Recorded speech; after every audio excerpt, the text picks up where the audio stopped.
Good afternoon, everyone. Welcome, and thank you for being here today. My name is Analia Barreda-Latner, and today's training focuses on one of the most critical but sometimes overlooked aspects of core interpreting. It's about case research. I want to thank very much Professional Interpreting Associates for this opportunity, for allowing us to be on this webinar today, and in other words, focus and help each other, right? How to be better interpreters. So this court interpreting is not just about being bilingual.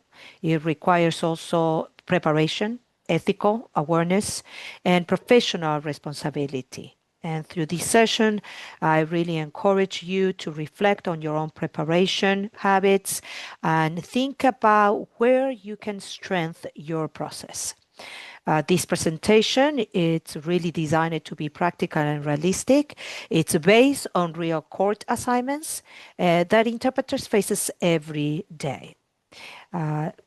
Following this, I would like now to share my screen and letting you know what is that we're going to be doing today.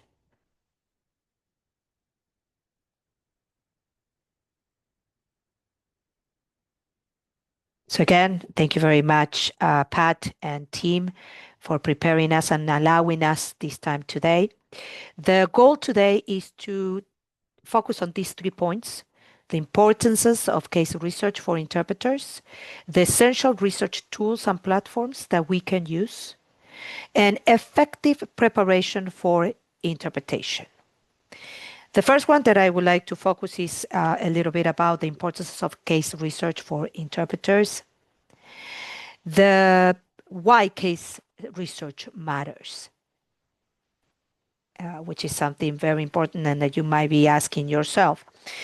Case research directly impacts the accuracy, efficiency, and professionalism. When interpreters are unprepared, then misunderstanding is increasing, the proceedings slow down, the credibility can be questioned.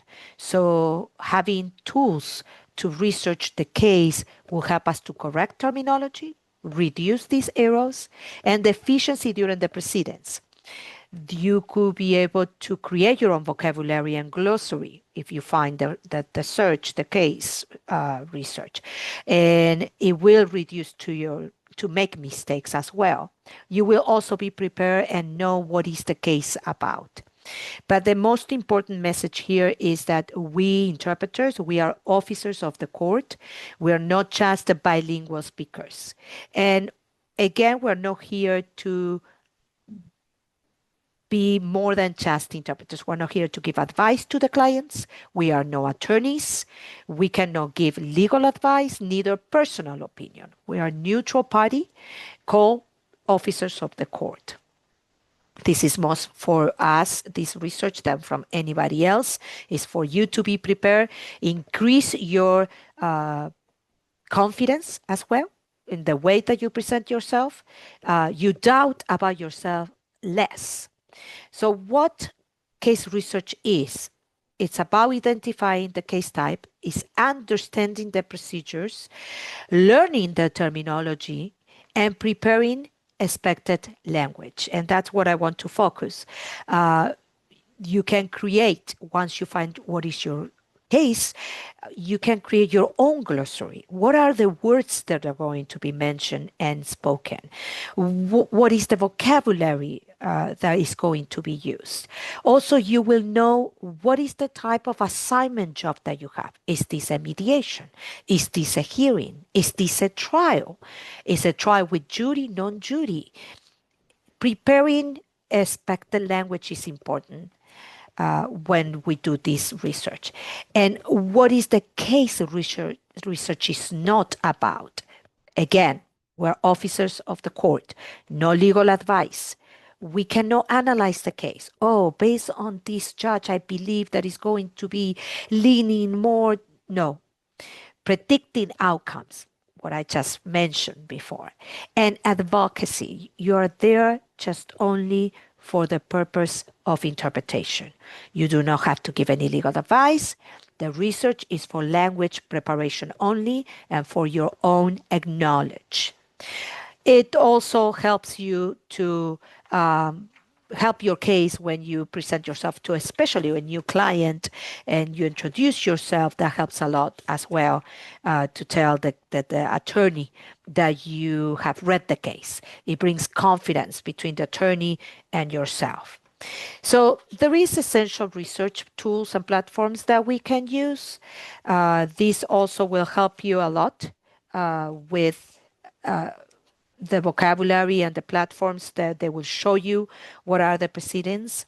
So using online legal database and court records, that helps a lot. In the past, when we didn't have the internet, you will go to the courthouse a little bit early, ask the bailiff if you can provide me some information, or if you were lucky, maybe even the attorney in the case will be able to show you some of the documents, but they're not there to supply you with this type of information.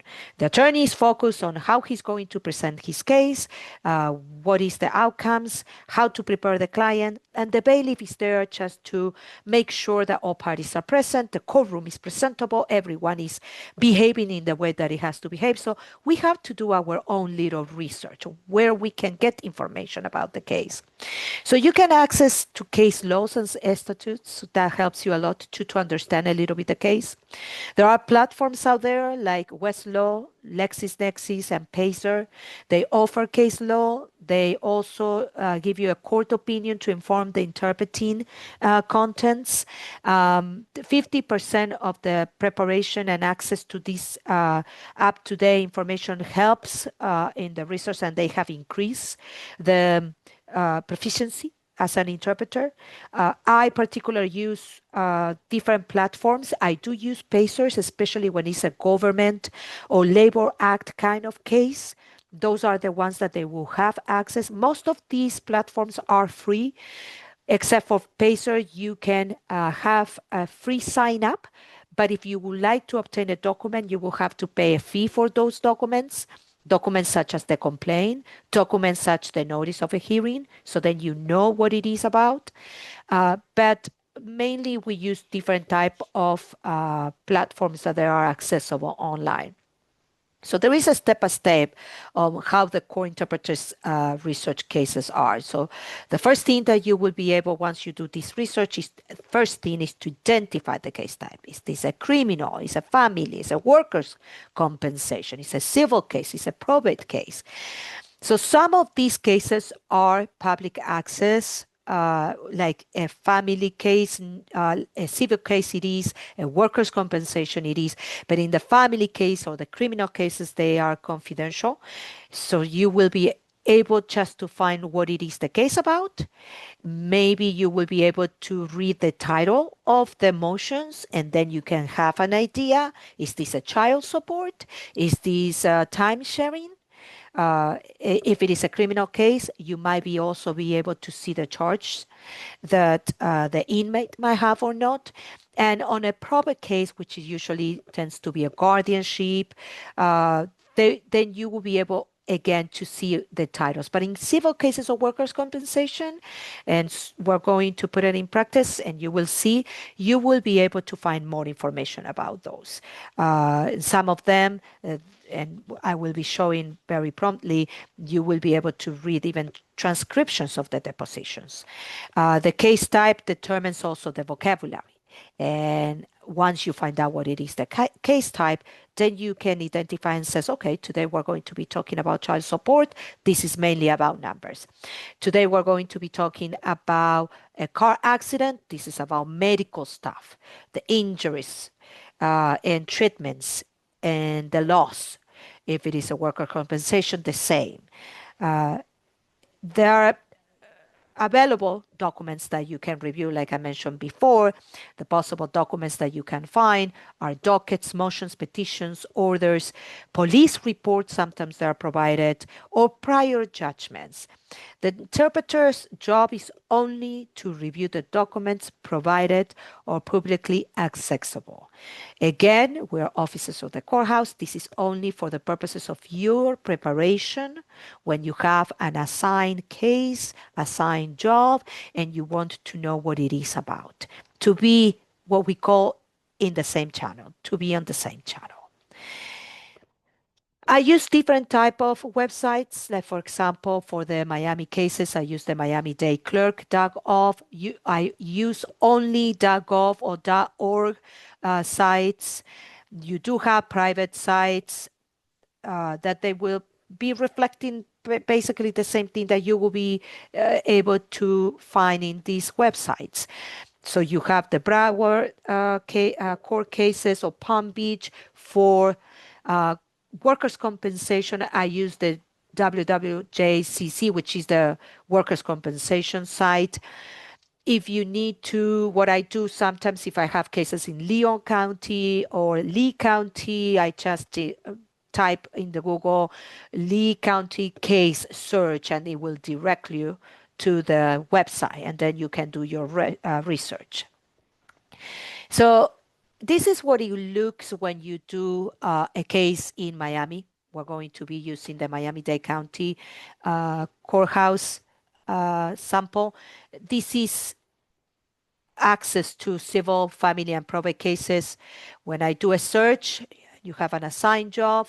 Sometimes they provide you with a case number, sometimes they don't. Sometimes they provide you only with the name of the parties involved in the case.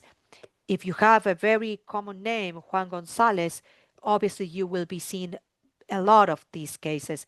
But the most information that you can get from your client, case number, the easiest it is to go straight to the case that you are interested in to research. You can research the case by the local case number or the party name.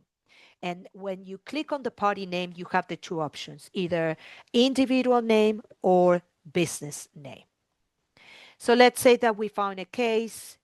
This is how we look. If you want to search by case number, you will have a drop-off menu where it will show you the year, the case number, what type of case is, if it is a family case, if it is a civil case, if it is a county case, a guardianship case.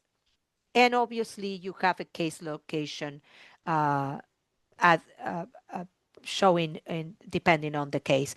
And what I'm trying to say with this is most of the cases that are civil cases, which is CA, the initials, or the family will be FC, the drop menu for the case location automatically will assign it. It will be a 01, a 04. Sometimes on guardianship cases, you will have to locate what is the GD case location. Could be a 225, different judges, different case locations. Once you research your case, this is how it will show. You will have your whole full menu. You will be able to identify the hearing details. If they have a related case, maybe you have a child support case related with a domestic violence case, paternity case with a domestic violence case, dissolution of marriage with children with a domestic case. You will be able to see the parties involved. Right there, you will know who is your attorney or not. If you are representing the plaintiff or if you are representing the respondent or the defendant. And you also will have access to the dockets. Again, on a family case, is very limited. So what I would like to do now is go back to this website and put it on practice so I can show you how do I do my searches. I choose different cases. I will show you a family case first. In this case, I do have the case number. I go to the menu. My case number is a 2021 016 720. You have the different type of cases: guardianship, family, probate, county, civil appeals. You have the civil actions, administrative. My case, I know that it's a family civil case, and if you notice, automatically assigns me the case location. Again, if you look at a guardianship, you will have to sometimes locate the location, like in a county case. So let's go back to family civil case, search, there you go. Right away, I know who is my judge. I know who are my parties involved, if a person has or not a attorney or not. And for example, in this case, I know that it has been some motions. I will be able to scan and see here if there is going to be an amendment, petition. For example, you know that there is a motion for contempt in front of a magistrate.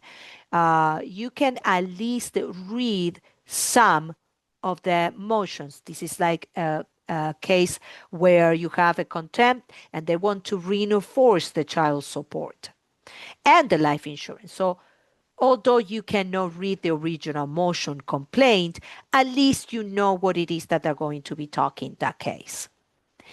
We will go now to another simple case. I choose this case because this is a civil case and it's an insurance. A lot of us, we do insurance claim. Happens to be also that I have my case number. I know that it's a civil case, a circuit civil, and automatically gives me a location. And when I search, now I know that in this case, the case is closed, but it's an insurance claim. I know who is my judge. I know who are the parties. I know how many hearings or not. What I like about this case is automatically you can look all the dockets. So on civil cases, you have access to the documents, to the dockets mainly. What do I like about this? I can go straight to my complaint and voila, right away, I know that these are the parties involved. This is about a property located in Miami-Dade County, obviously.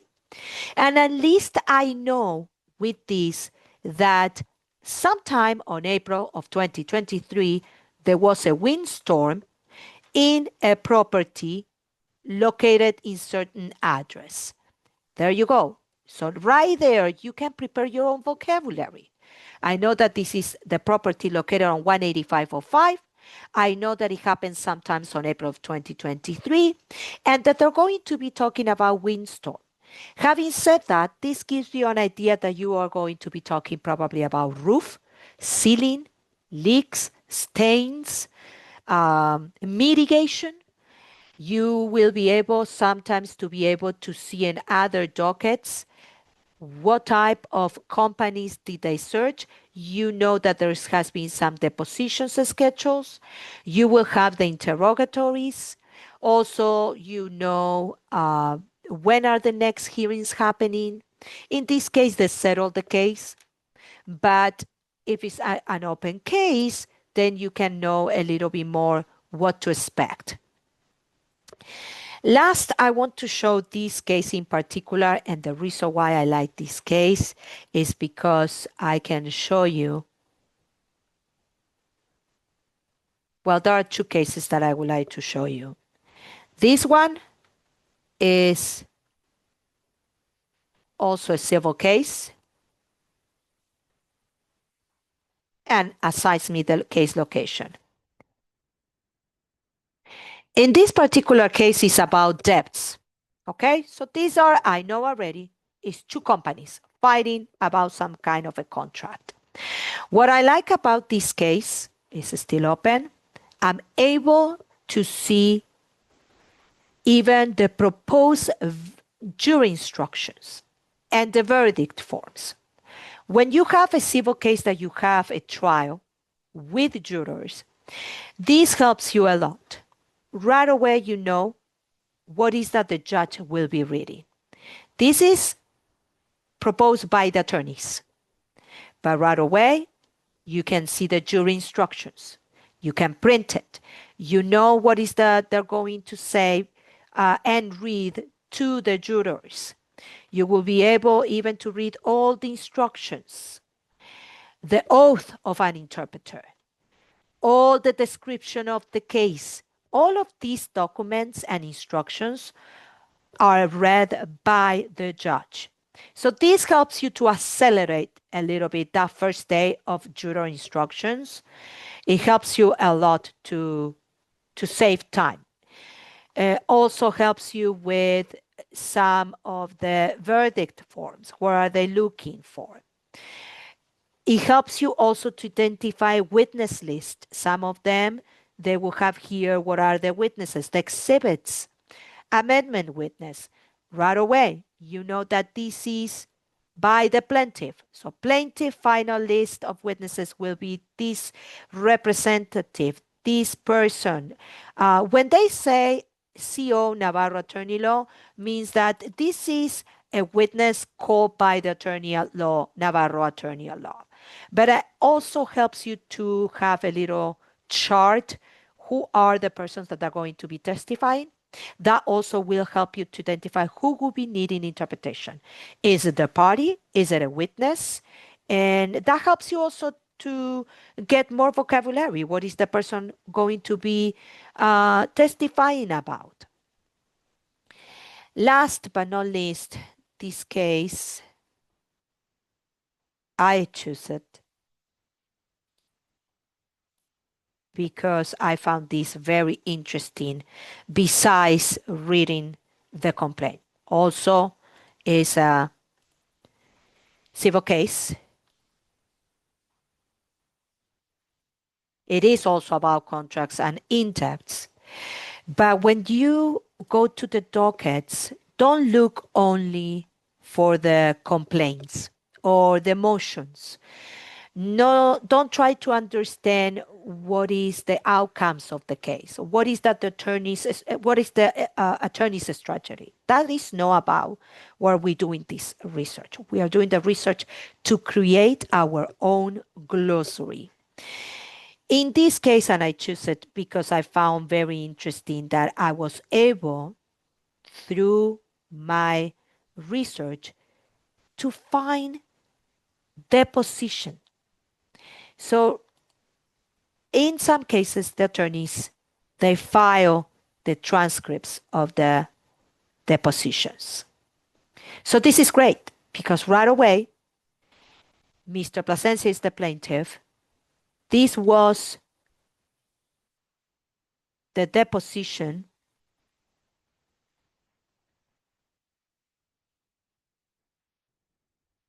and I believe it is Mr. Plasencia's.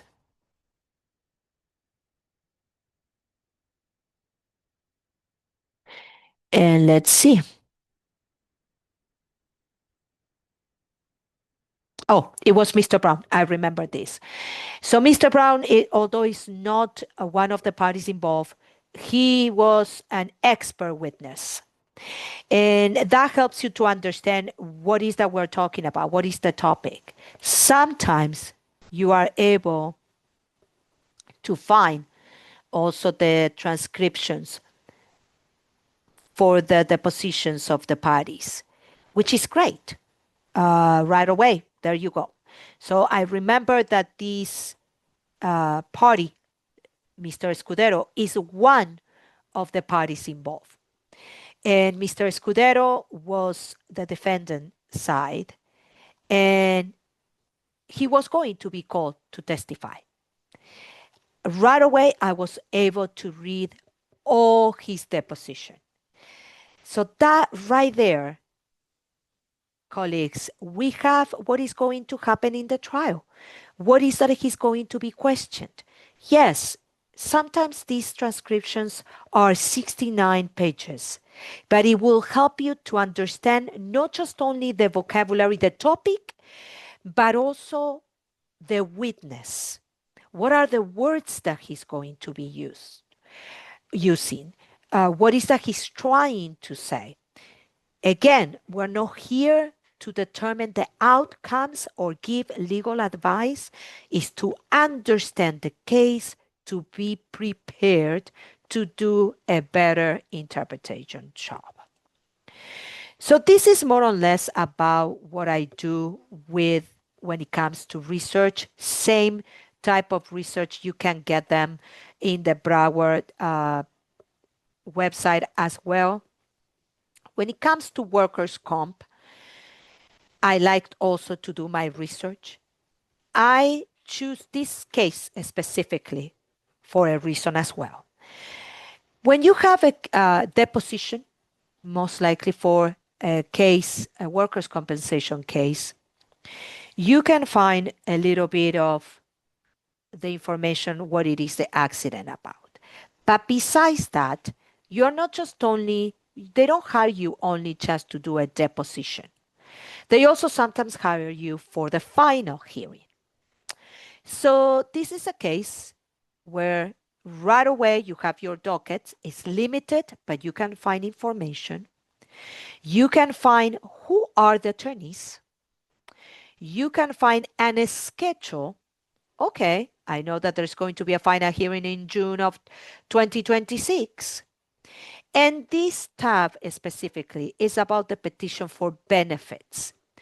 What are the topics that they have been resolved? What are the topics that are still open?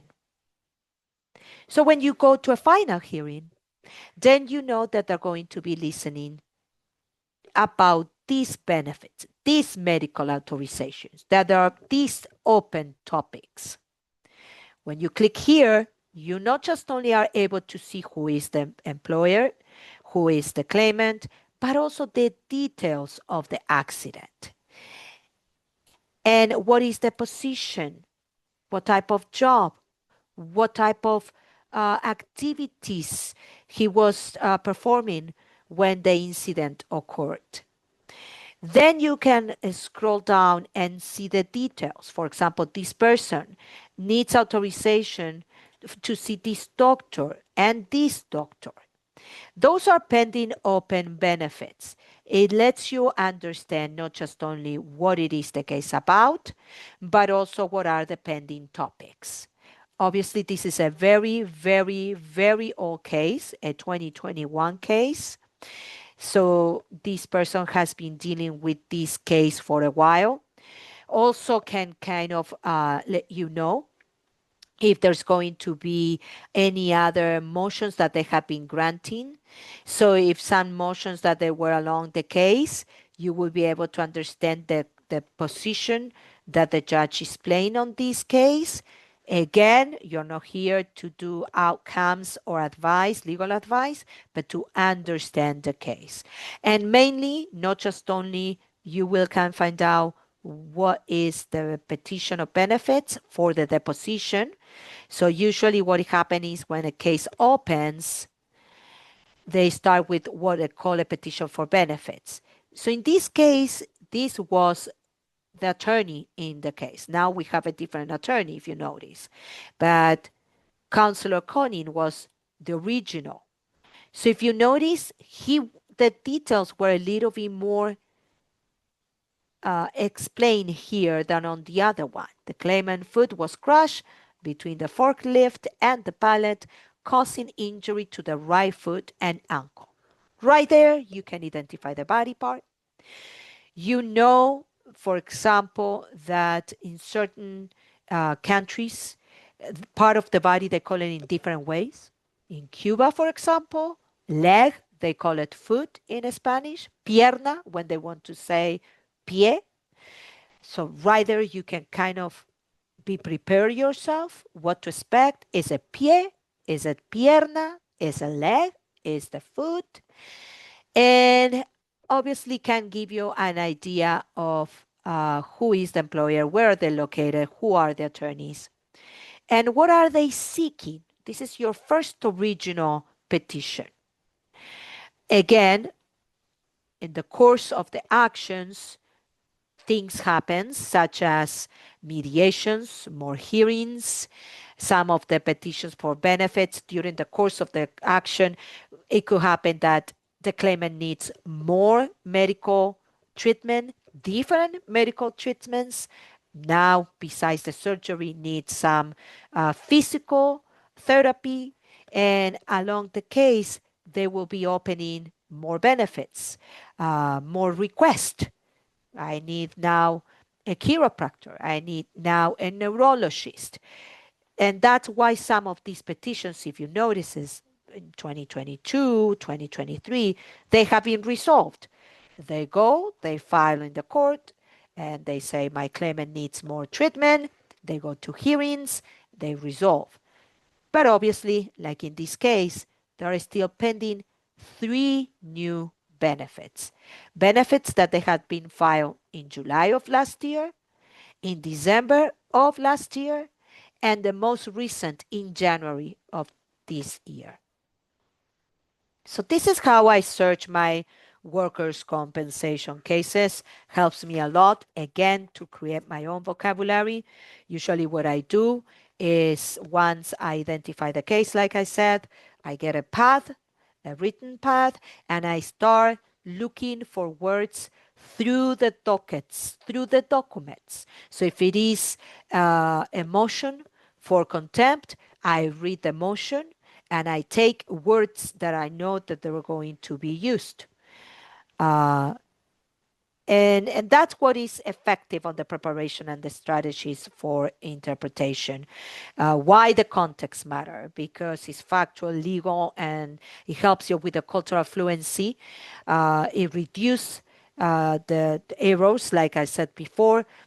Preparation cuts misinterpretations, which is linked to the cultural ambiguity, about 25% when it's unprepared. Again, adopt a systematic approach. It's a little bit different when you present yourself, you introduce yourself. Good morning, counselor. I read your case. I read the dockets. I think I'm familiar what's going on today. May I talk to your client just to know where it's coming from, which country, nationality. Then you can prepare your own vocabulary. If it is the person is from Venezuela, from Mexico, from Argentina. Is step by step. Definitely it helps to reduce the mistakes and understand the case context. It's the factual backgrounds.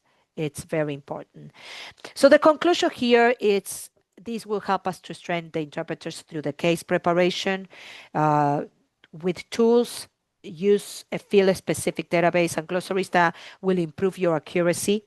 The conclusion is basically try to identify the key ideas, focus on the techniques, what is the best practice, how to prepare a short case summary, keep organized notes, that helps you a lot, and the ethics and organization that protect the confidentiality and follow clear, organized workflow to ensure consistencies.